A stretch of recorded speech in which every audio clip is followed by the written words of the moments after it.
Assalamualaikum warahmatullahi wabarakatuh.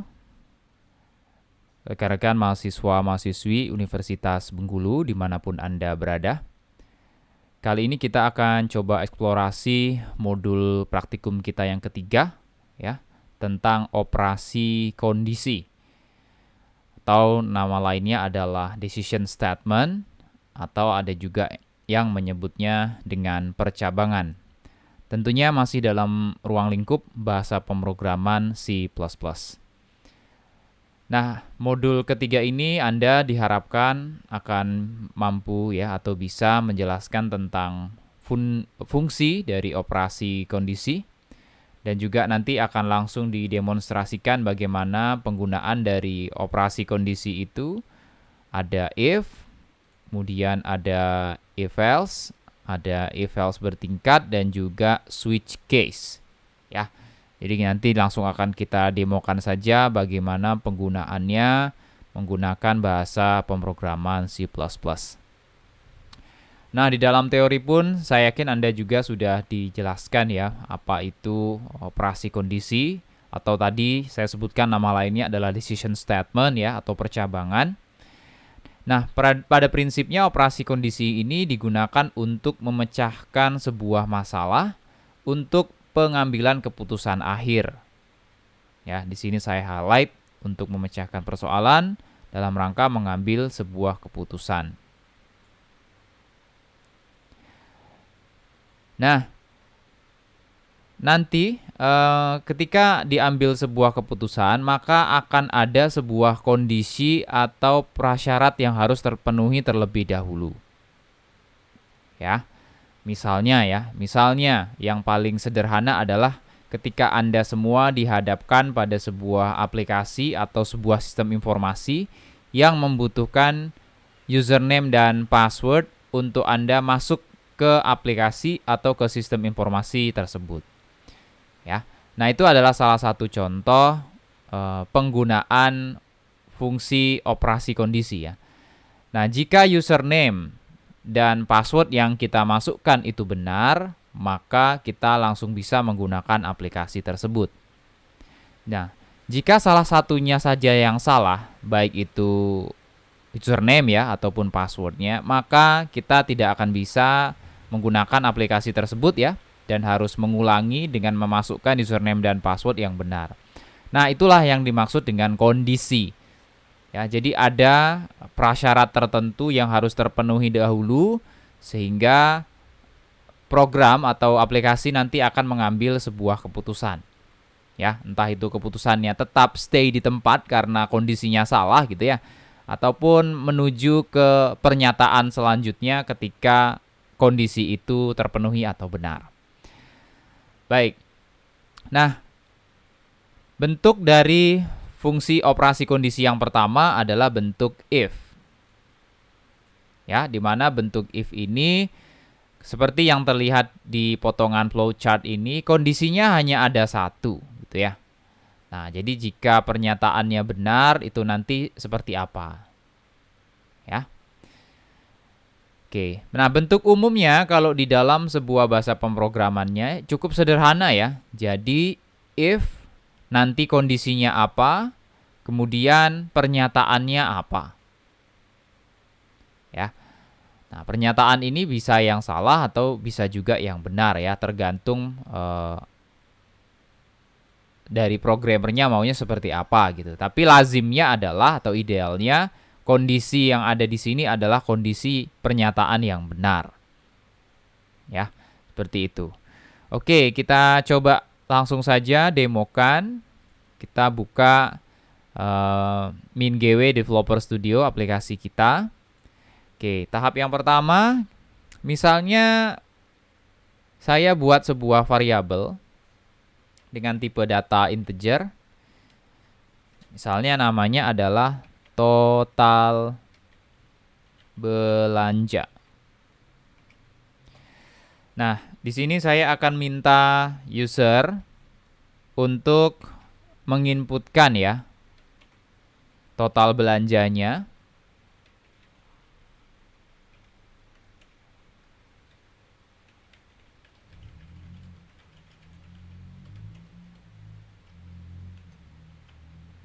Kemudian kita simpan di dalam variabel total belanja.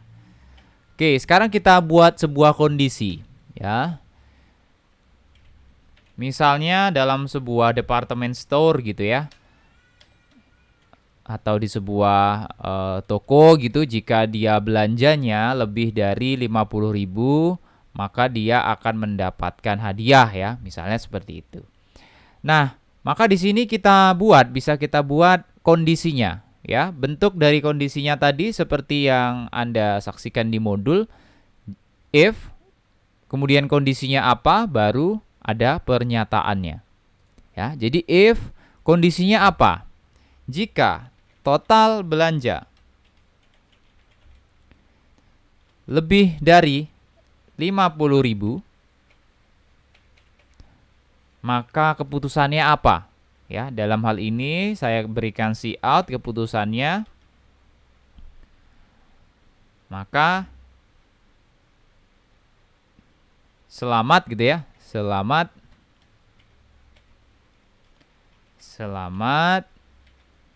Anda mendapatkan bonus. Oke, misalnya seperti itu.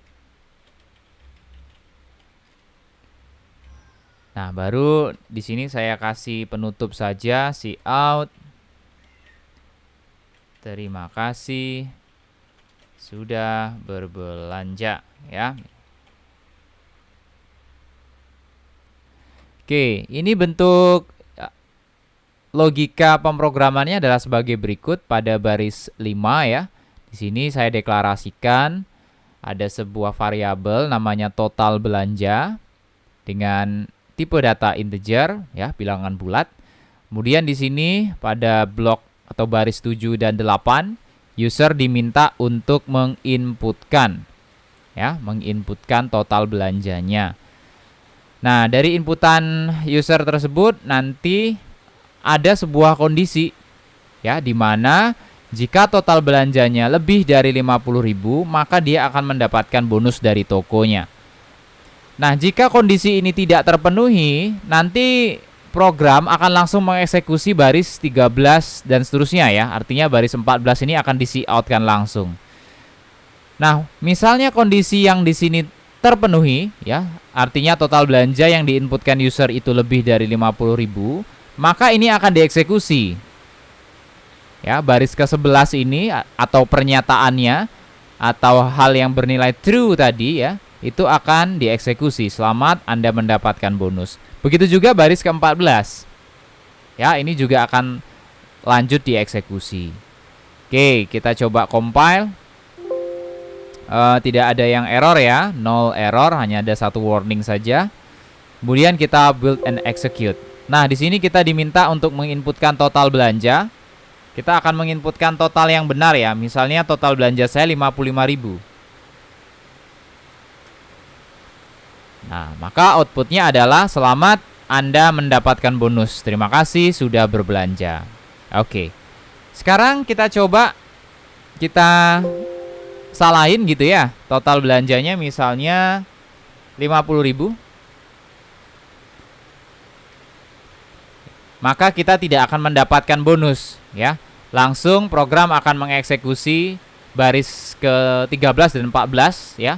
Dalam hal ini cout-nya adalah di baris 14. Terima kasih sudah berbelanja. Oke. Nah, yang perlu diantisipasi di sini adalah bagian kondisi ini ya, teman-teman ya. Jadi kemarin kita sudah belajar operator. Jadi ada beberapa operator yang dalam hal ini teman-teman sudah ketahui bersama penggunaannya. Ya, jadi kalau lebih besar seperti ini berarti 50.000-nya belum nggak termasuk ya. Kecuali teman-teman tulis di sini lebih besar dari sama dengan. Maka nilai 50.000 itu masih akan termasuk di range ini. Ya, maka dia masih true nilainya. Nah, untuk menyatakan persamaan nanti ya sama dengan itu harus menggunakan operator sama dengan 2 kali ya. Ingat materi kita pada modul kedua yang lalu. Oke. Nah, sekarang kita coba yang kedua ya. Ini ada if else. Nah, kalau if else ini kondisinya bernilai benar, maka pernyataan 1 yang akan dieksekusi. Ya, ini saya highlight. Tapi jika salah atau kondisi yang pertama itu tidak memenuhi syarat, maka yang akan dieksekusi adalah pernyataan yang nomor 2. Oke. Nah, ini seperti dilihat pada flowchart, potongan flowchart ini ya. Ini ada sebuah kondisi, jika dia benar maka dia akan mengeksekusi pernyataan 1. Kalau dia salah, maka yang akan dieksekusi adalah pernyataan 2. If else kalau dalam bahasa Indonesia bisa diartikan sebagai jika maka. Jika kondisi bernilai benar, maka apa? Jika salah, maka apa juga. Ya. Jadi ada 2 kondisi yang saling berkaitan. Ya, jadi teman-teman harus cermat kapan menggunakan if, kapan juga nanti teman-teman menggunakan else. Ya. Oke, kita cobakan saja ya. Misalnya kita buat sebuah sebuah program sederhana. Oke, misalnya di sini kita buat tipe datanya menggunakan string.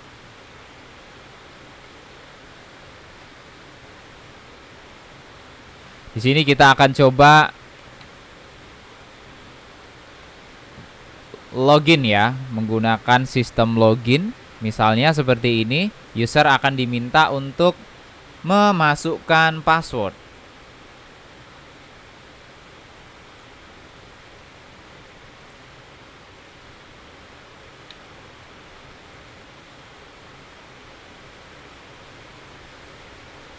Oke, kemudian di dalam decision statement-nya kita akan buat jika, ya, buka kurung dan tutup kurung. Oke, apa yang dilakukan pada kondisi if statement-nya kita akan buat jika password-nya benar. Ya, artinya kondisi itu terpenuhi. Jika password sama dengan misalnya passwordnya kita buat yang gampang aja ya, misalnya 1, 2, 3, 4, 5. Ya. Jika passwordnya 1, 2, 3, 4, 5, maka dia benar. Jangan lupa, karena tipe data di awal tadi kita buat string, maka kalau string itu harus menggunakan kutip ya.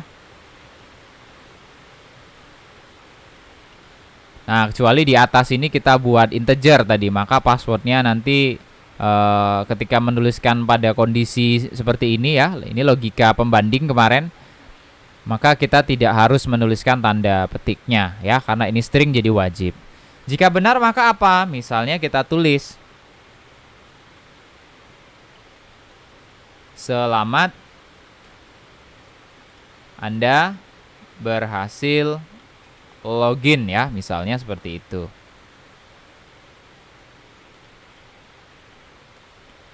Nah, kemudian kita juga harus memberikan pernyataan yang kedua. Kalau passwordnya salah gimana gitu? Maka else. Nah, formatnya tadi Anda sudah lihat sama-sama di modul ya. Formatnya adalah kalau else itu kondisinya tidak perlu dituliskan lagi ya.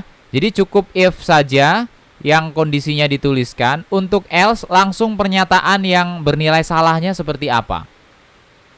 Ya. Jadi else langsung saja buka kurung kurawal, tutup kurung kurawal. Yang salah apa gitu ya. Kemudian cout. Misalnya kita tunjukkan, maaf, password Anda salah. Oke, misalnya seperti itu.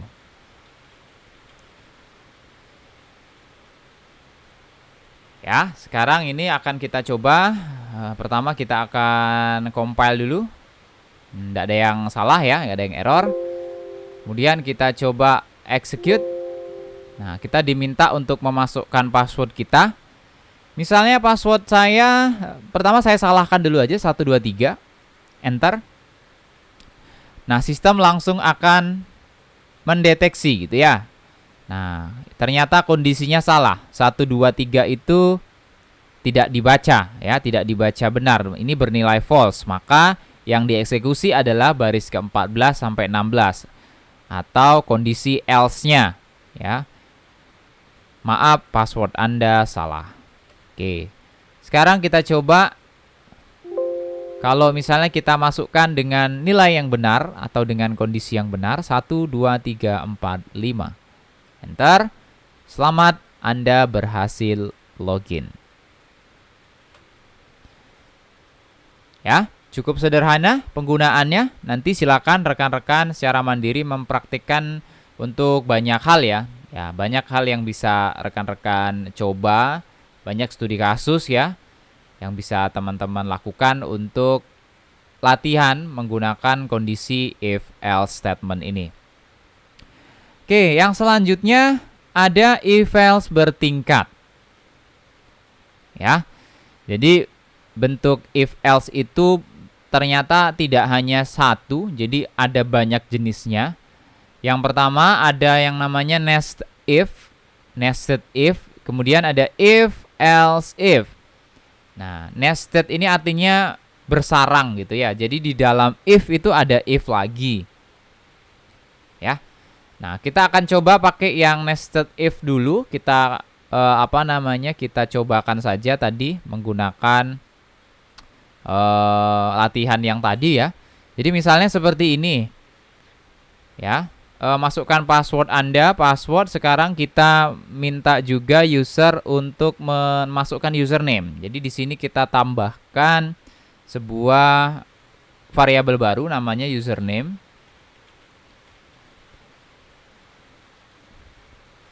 Tipe datanya tetap sama, kita gunakan string. Jadi penulisannya, identifiernya cukup menggunakan koma saja, username, password ya. Oke. Ini kita kopikan saja supaya lebih ringkas tulisnya.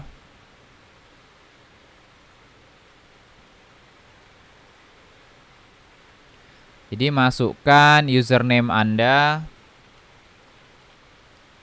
Di sini kita simpan di username. Oke. Nah, selanjutnya pada bagian if-nya ini kita ubah dulu ya. Jika username misalnya Unip gitu ya. Misalnya Unip. Username Unip ya. Dan di sini kita tambahkan sebuah if statement lagi. If password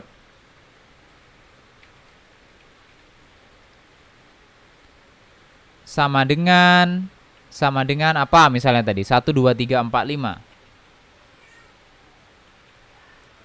Nah, kemudian baru kita tambahkan pernyataannya. Cout, selamat, Anda berhasil login.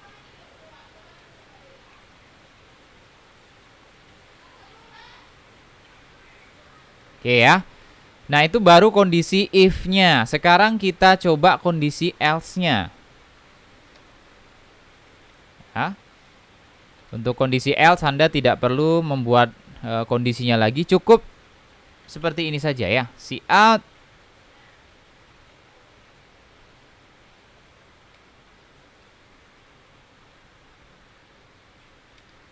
misalnya password Anda salah gitu ya. Atau username atau password Anda salah. Harap coba lagi. Nah, misalnya seperti itu.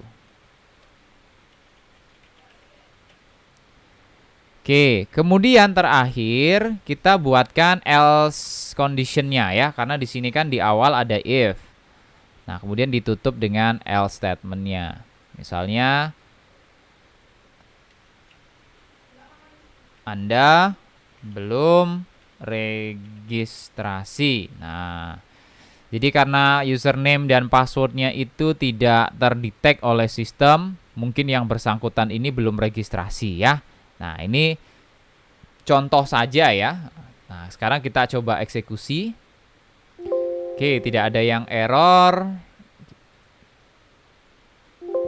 Oke, pertama masukkan username Anda. Misalnya kita buat benar dulu, Unip. Passwordnya kita buat salah ya, misalnya 123.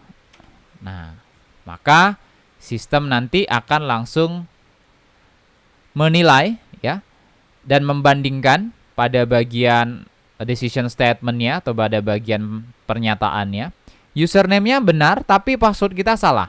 Maka yang di outkan adalah maaf ya, password atau username yang Anda masukkan salah. Harap coba lagi. Nah, seperti itu. Salah satu saja salah ya, salah satu. Tadi Unipnya benar tapi passwordnya salah. Bagaimana kalau dua-duanya salah? Oke, misalnya ini terserah nih saya masukin apa. Nah, maka yang muncul adalah Anda belum registrasi ya, karena dua-duanya salah. Oke, nah itu hanya sekedar contoh saja bagaimana menggunakan if else bersarang ya. Nah, sekarang kita akan coba beralih ke contoh yang selanjutnya. Pada modul di sini disebutkan if else if ya. Bentuk ini merupakan penggunaan dari bentuk if secara majemuk. Nah, berarti bahasa lainnya adalah pernyataannya itu atau kondisinya itu banyak. Ya. Jika maka apa? Jika maka apa? Jika maka apa? Ya. Dan kondisinya itu tidak terbatas pada dua kondisi. Mungkin di sini dicontohkan hanya ada dua ya, tapi sebenarnya mau berapapun itu bisa. Ya. Yang penting kondisinya banyak. Nah, sekarang kita akan cobakan itu ya. Misalnya yang paling sederhana adalah mengkonversi grade atau nilai perkuliahan Anda. Ya, oke, kita coba saja. Tapi mungkin tidak akan saya coba semua ya. Kita coba yang bagian-bagian pentingnya saja. Oke, misalnya integer nilai. Nah, kita akan menyuruh user untuk menginputkan nilainya. Input nilai akhir Anda misalnya.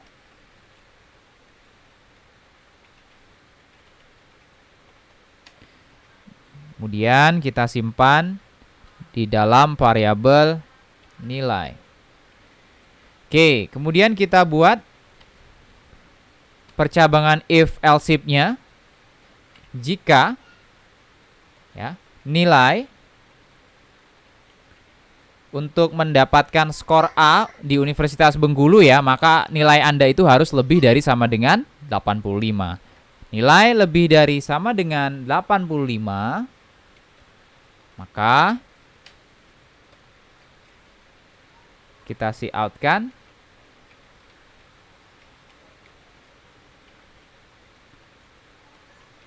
Nilai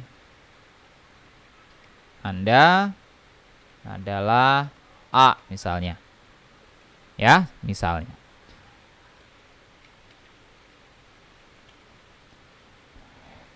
Oke, ini bisa kita copy ya untuk mempercepat penulisannya. Nah, tapi di sini jangan teman-teman tulis if ya, tapi tulisnya adalah else if. Else if itu mengandung makna selain itu ya. Jika nilai lebih besar dari 5, maka nilai kita adalah A. Selain itu, atau jika ya, atau jika kembali juga nggak apa-apa penyebutannya. Atau selain itu, jika nilai lebih dari sama dengan 80, maka amin. Ya. Terus ya sampai dengan nilainya itu E. Ya, else if nilai lebih besar dari sama dengan 75, maka nilai kita adalah B+. Oke, nanti silakan rekan-rekan coba sendiri ya sampai dengan nilai E ya. Ini saya tutup dulu sampai dengan nilainya 75 ya. Out.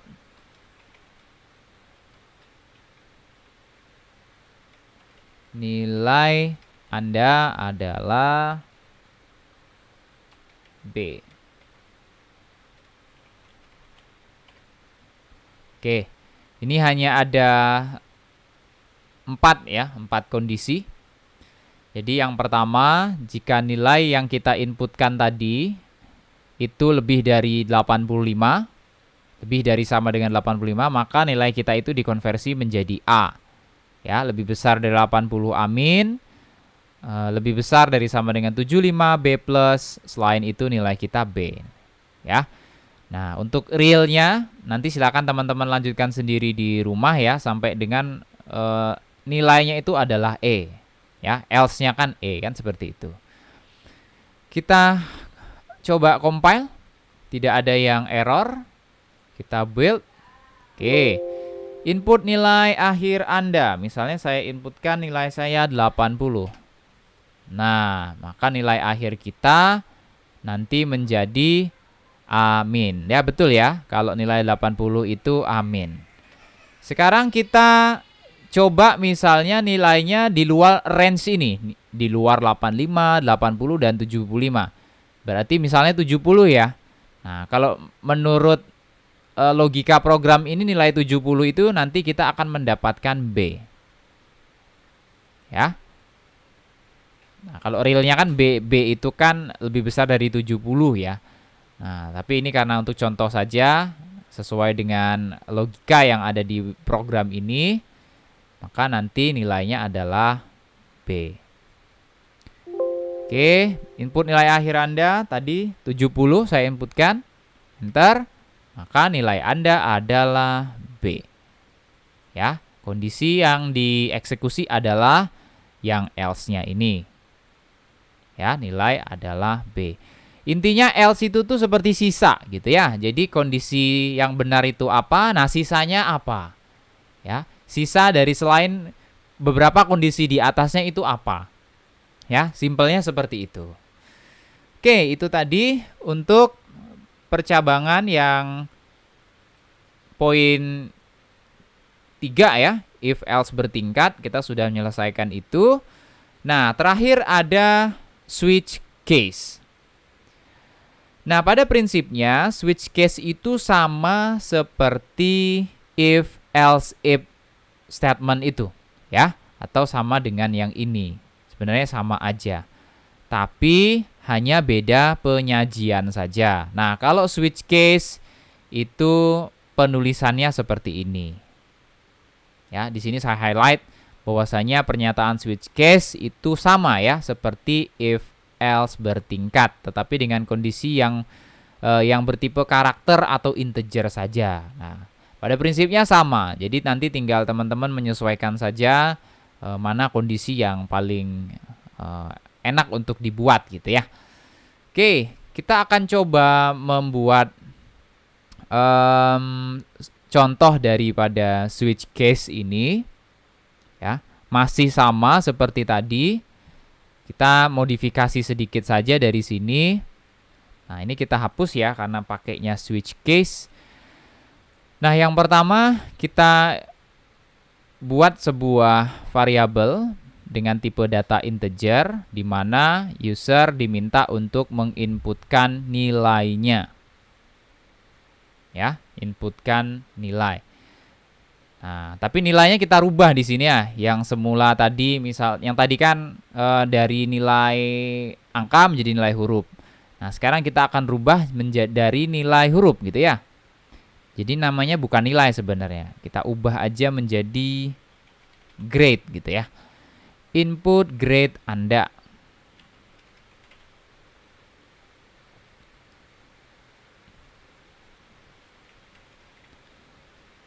Oke, kita ubah dalam bentuk switch.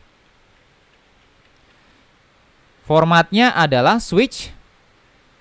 Kemudian ada ekspresinya apa? Kemudian diikuti oleh case-nya. Nah, apa maksud case? Nanti kita akan cobakan saja ya, supaya rekan-rekan cepat mengerti. Pertama switch. Kemudian apa yang mau di-switchkan ya? Jadi yang mau kita switchkan itu adalah grade-nya. Nah, atau bahasa lainnya ya if juga ya, sebenarnya sama.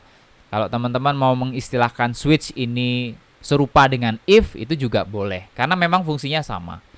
Jika grade, nah penulisannya seperti ini. Buka kurung, kemudian ditutup di akhir. Switch, kemudian case. Nah, ya, jika case-nya adalah apa yang diinputkan oleh user. Oh, sorry, berarti ini salah ya. Kalau yang diinputkan itu adalah grade, maka tipe datanya bukan integer ya dong ya. Maka kita harus ganti berupa karakter. Char ya. Ya, jadi karakter kan A, B, C sampai E gitu ya. Jadi tadi kita salah, bukan integer tipe datanya, tapi kita gunakan char.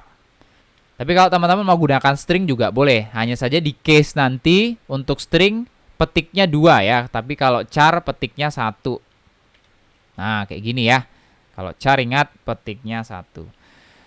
Nah, kita switchkan grade-nya. Jika grade-nya adalah A, ya, jadi case itu bisa juga teman-teman analogikan sebagai adalah gitu ya. Jika grade yang diinputkan oleh user tadi adalah A atau kasusnya itu A, maka disimbolkan dengan titik 2.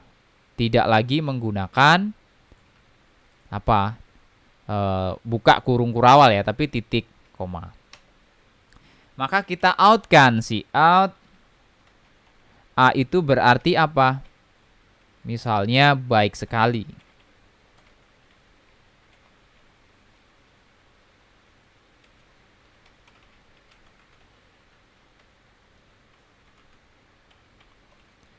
Oke. Kita lihat lagi di modulnya ya. Jadi setelah kita buat case yang pertama, tadi sudah dibuat, pernyataannya sudah kita buat tadi si out-nya ya. Nah, selanjutnya harus ditutup dengan statement break. Ya. Break ini digunakan untuk menyelesaikan case yang pertama, ya. Jadi kalau break ini tidak kita tuliskan, maka setelah case yang pertama selesai, dia langsung akan mengeksekusi ke case selanjutnya. Bahaya ya. Nah, itu nanti akan menyebabkan kesalahan dari programmernya ya, akan error. Maka dalam hal ini kita harus tutup dengan statement break. Ya, atau intinya break ini menutup kondisi case. Nah, bisa juga seperti itu diistilahkan. Ya, kalau titik 2 tadi bisa diibaratkan dengan buka kurung kurawal, break ini seperti tutup kurung kurawal ya, seperti ini dan ini. Nah, kalau teman-teman mau menganalogikan seperti itu ya juga boleh. Oke, selanjutnya di sini harus kita tambahkan satu statement lagi, yaitu statement break gitu ya. Nah, kemudian boleh kita mulai lagi ya dengan case yang selanjutnya, misalnya ada case B titik 2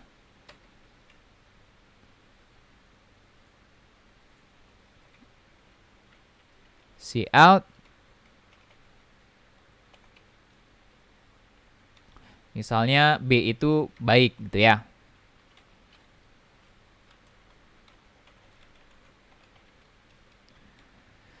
Oke, kita cukupkan sampai 2 option dulu ya. Nah, nanti teman-teman di rumah silakan lanjutkan dengan kondisi-kondisi yang lain gitu. Oke, kembali ke modul. Nah, di sini ada statement yang baru nih, namanya adalah default. Ya, default ini kalau di dalam if else statement tadi sama dengan else. Ya, artinya sisanya. Nah, selain kondisi yang di atas ini, selain itu apa nilainya? Ya, else-nya apa? Nah, di sini bisa kita tulis ya, default.